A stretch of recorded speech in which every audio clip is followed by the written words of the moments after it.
শুক্রবার মানেই হচ্ছে আনন্দের দিন, অনেক অনেক মজার দিন। তো শুক্রবার কেমন জানি গোশ ছাড়া চলেই না, গোশ পোলাও প্রতি শুক্রবারে রান্না করাই লাগে। তো আজকেও প্রতি শুক্রবারের মতো আমাদের বাসায় লাল মুরগির গোশ আর পোলাও রান্না করা হয়েছিল। তো আমি আর আমার শাশুড়ি দুইজনে মিলে গোশ পোলাও রান্না করেছিলাম।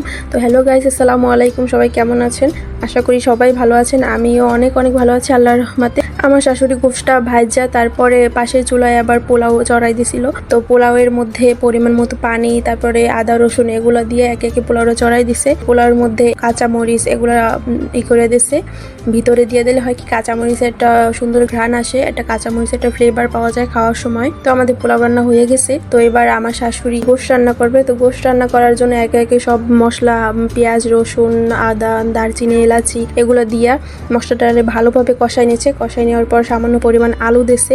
আমাদের পাশে সবাই আলু খাইতে পছন্দ করে, তাই গোশ রান্নার সময় প্রতিবারই আলু দেওয়া হয়। এই কষানো মশলার মধ্যে এবার ভাজে রাখা গোশগুলো দিয়ে দেবো। গোশগুলো কিছুক্ষণ নাড়াচাড়া করার পরে এর মধ্যে পরিমাণ মতো পানি দিয়ে দিতে হইবে এগুলো সেদ্ধ হওয়ার জন্য। একটা সরা দিয়ে ঢাকিয়ে দিতে হইবে। সরা দিয়ে ঢাকিয়ে দেওয়ার পর প্রায় আধা ঘন্টা থেকে 45 মিনিট অপেক্ষা করার পরেই গোশ রান্না হয়ে যাবে। তো আমার মিনি ব্লগ ভিডিও এই পর্যন্তই ছিল। সবাই আমার জন্য দোয়া করবেন। আল্লাহ হাফেজ।